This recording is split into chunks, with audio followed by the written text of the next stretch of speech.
Le petit déjeuner politique. Et c'est le petit déjeuner politique ce matin de Philippe Juvin, qui est professeur de médecine, chef du service des urgences de l'hôpital Pompidou à Paris. Oui, bonjour Philippe Juvin. Oui, bonjour.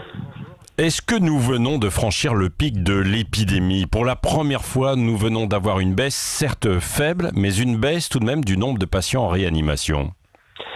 Alors, on ne sait pas parce que, si vous voulez, il y a plusieurs événements qu'il faut noter. D'abord, on note depuis plusieurs jours, maintenant plusieurs jours, c'est pas hier, une diminution du nombre de patients nouveaux qui arrivent aux urgences, très clairement. Jusqu'à hier, on avait un nombre de patients de réanimation qui était stable, qui avait tendance à s'améliorer. Donc, on est peut-être au pic, mais il faut bien comprendre que c'est pas en réalité un pic. C'est monté très vite, mais dans un vrai pic, ça baisse très vite. Or là, ça ne va pas baisser très vite. On va probablement être sur un plateau qui va durer un certain temps. Donc, tant que vous n'aurez pas vu les effets du déconfinement, vous ne pourrez rien dire. Le risque du c'est que la deuxième vague. Du confinement, vous voulez dire, pas du déconfinement. Non, le risque du déconfinement, c'est-à-dire quand on va laisser les gens sortir, c'est l'arrivée d'une deuxième vague. Et ça va être tout l'enjeu maintenant. Oui, ce qui veut dire que là, aujourd'hui, ces premiers effets sont liés justement à ce confinement qui est en cours depuis maintenant plus de 3 semaines, depuis le 17 mars, quasiment un mois. Vous avez raison. Il a même été quantifié, cet effet. Il y a un travail fait par des Britanniques, publié par l'Académie de Londres, qui a montré qu'il y avait probablement en moyenne 2500 vies qui avaient été sauvées en France au 28 mars par le confinement, probablement plus depuis. Je vous dis maintenant, le sujet, c'est il y a des gens qui sont chez eux enfermés, qui se sont protégés, qui ont protégé le système de santé, qui n'ont pas rencontré le virus, qui ne sont pas immunisés. Et donc ces gens, quand ils vont sortir, le risque c'est qu'ils s'infectent et il faudrait évidemment que ça se fasse, si ça se fait, pas tous en même temps pour éviter une deuxième vague. Oui, parce que ce que l'on dit et ce que disent certains spécialistes, Philippe Juvin, je voudrais avoir votre avis là-dessus, c'est que il n'y a pas eu malheureusement, c'est assez paradoxal tout ça, mais il n'y a pas eu malheureusement suffisamment de gens contaminés pour ensuite être immunisés, pour ensuite pouvoir sortir. Quand vous avez une maladie virale pandémique, épidémique, quelles sont les solutions pour que l'épidémie s'arrête? Il faut globalement soit que la population soit vaccinée, ce qui n'est pas le cas, on n'en a pas de vaccin, soit que 75% de la population ait rencontré le virus et se soit immunisée et produit des anticorps qui fassent que quand elle rencontre cette personne une deuxième fois le virus, eh bien le virus ne la rend pas malade. Et tant que vous n'aurez pas cette proportion importante de Français immunisés, il y aura un risque de redépart de l'épidémie. On en est loin manifestement. Oui, mais c'est assez terrible de dire ça, de dire qu'il faudrait que les gens soient de nouveau, que les gens soient touchés, soient contaminés. Oui, c'est nouveau, c'est terrible. Oui, c'est terrible d'une certaine manière. C'est la réalité épidémiologique. Tant que vous n'avez pas la majorité de la population, et plutôt même 75%, qui est immunisée, eh bien le virus peut repartir. Oui. D'où les questions autour du traitement. Alors, est-ce que on va revenir peut-être sur le déconfinement tout à l'heure avec Emmanuel Macron et ce qu'il doit annoncer lundi, mais est-ce que le chef de l'État a eu raison d'aller voir le professeur Raoult hier à Marseille, le défenseur de la chloroquine? Comment vous interprétez, vous, cette visite surprise? Moi, j'interprète pas ce que fait le président, il est libre. Et d'ailleurs, à ceux qui disent le président devrait rester claquemuré. Donc, quand il y avait la guerre, on était content que Clémenceau aille dans les tranchées. Donc, voilà. En revanche, sur le travail lui-même du professeur Raoult, je suis très ennuyé pour vous répondre. Pourquoi? Parce que d'un côté, Raoult est un homme qui est scientifique reconnu. C'est pas un zozo qui débarque de la planète Mars.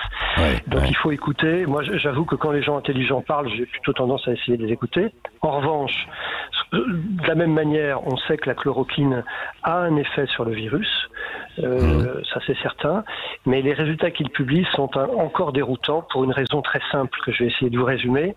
C'est que si vous donnez rien du tout aux patients ou si vous leur donnez un café au lait tous les matins, vous pouvez penser que naturellement 98% des gens vont guérir, naturellement. Et c'est à peu près le taux de guérison qu'il observe avec la chloroquine. C'est pour ça que ce qui est très troublant dans le travail de Raoult, c'est qu'il n'y ait pas de groupe contrôle. Autrement dit, pour être certain qu'un médicament fonctionne et que ça soit pas l'effet du hasard ou de l'évolution naturelle de la maladie, il faut comparer ce médicament à rien.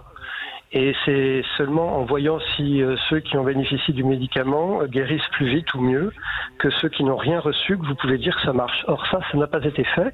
Et encore une fois, on observe des taux de guérison importants avec la chloroquine. Oui. Est-ce que ces taux de guérison sont vraiment très supérieurs à ce qui serait passé si les patients n'avaient pas pris de chloroquine? Ça, je ne sais pas répondre. Ben oui, parce qu'il y a eu quand même sur l'expérience qu'il a déjà menée où il observe 91% de patients guéris au bout de 10 jours. Il y en a d'autres donc qui ont toujours la maladie et puis certains qui sont décédés même. Il a 5 victimes quoi. Hein. Oui, mais alors le fait qu'il y ait des victimes dans le groupe qui reçoit de la chloroquine ne signifie pas que la chloroquine soit inefficace. Oui. Ça peut choquer ce que je dis, mais quand vous avez un traitement, il n'est pas forcément efficace à 100%. Enfin, il n'y a aucun traitement d'aucune maladie qui est efficace à 100%. En revanche, je me répète, si je ne donne aucun médicament aux gens qui ont cette maladie, il y en aura heureusement 98% des gens qui guériront. Est-ce que c'est pas finalement ça qui est en train de se passer avec les patients qui ont reçu l'hydroxychloroquine? Oui, donc du coup, vous n'êtes pas forcément favorable à ce qu'a demandé Philippe Douste-Blazy, par exemple, d'autoriser les médecins de ville à prescrire de la chloroquine, associée à l'autre molécule. J'ai eu une discussion avec Philippe Douste-Blazy. Là où on complique encore plus ce sujet, je suis désolé pour les auditeurs, c'est qu'il y a probablement 2 périodes dans la maladie.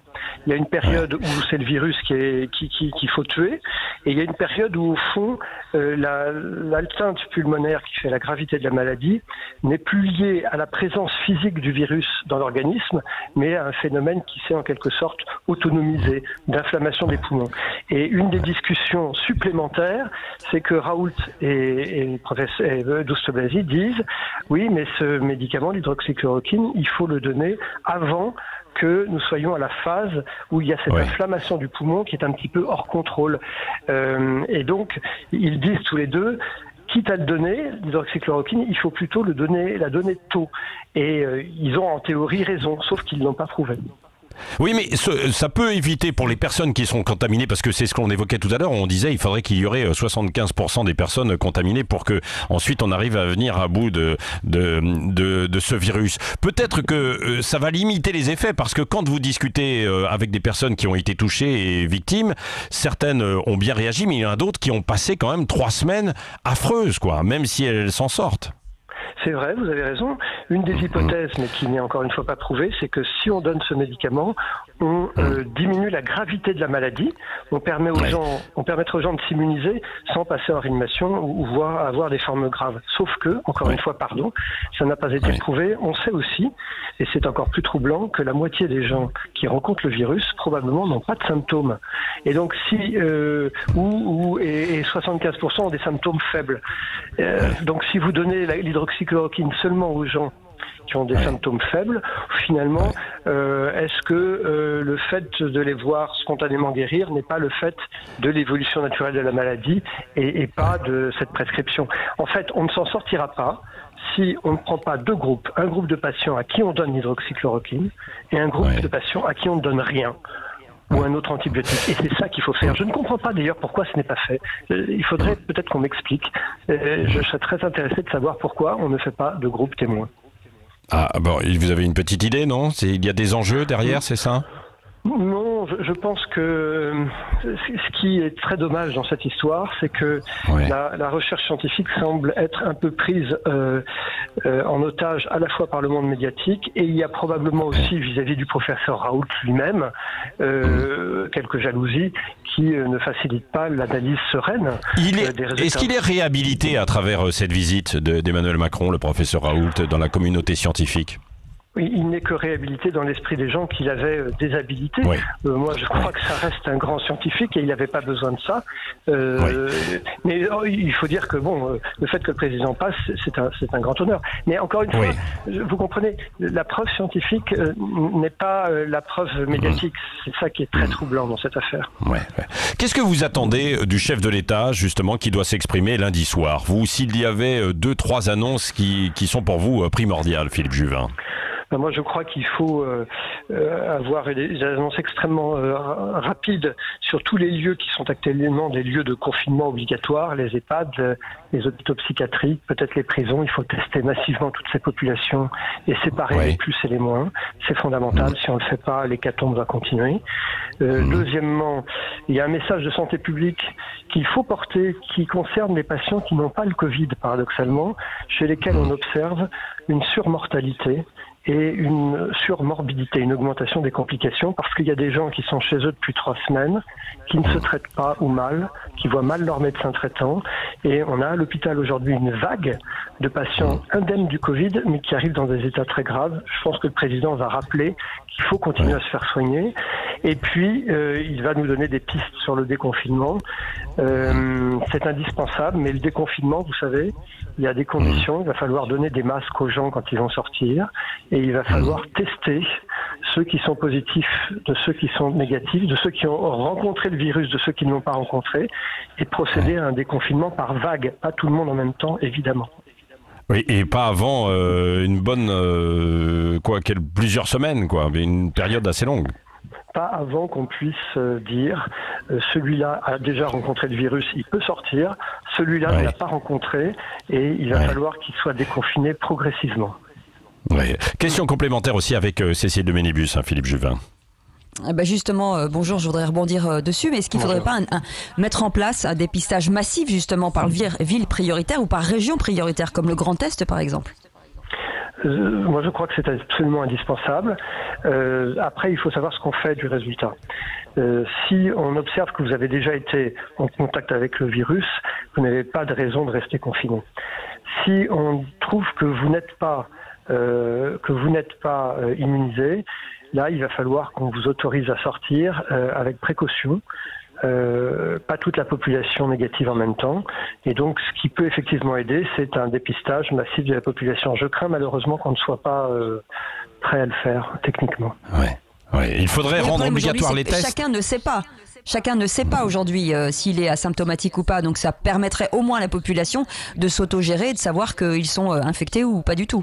Oui, vous avez raison. Un des sujets, c'est quand on renvoie à domicile des gens qui viennent nous voir à l'hôpital parce qu'ils ont des symptômes mineurs, par exemple une simple toux. Je les renvoie chez eux, se confiner chez eux avec leur famille, mais pourtant je ne les teste pas, donc je ne peux pas leur assurer qu'ils sont positifs. C'est ça. Si je pouvais au moins leur dire vous êtes positif, eh bien je leur dirais allez vous confiner, non pas avec votre famille, mais ailleurs.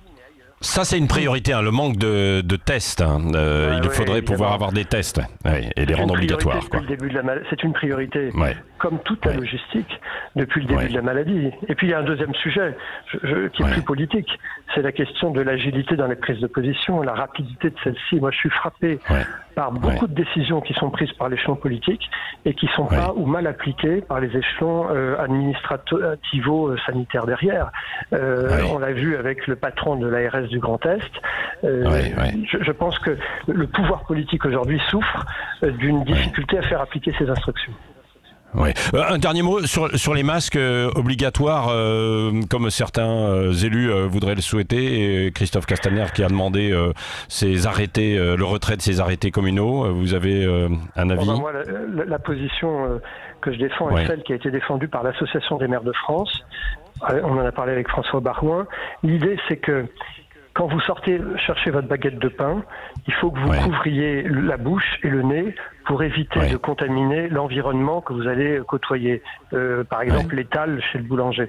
Eh bien ça, il faut vous couvrir la bouche et le nez.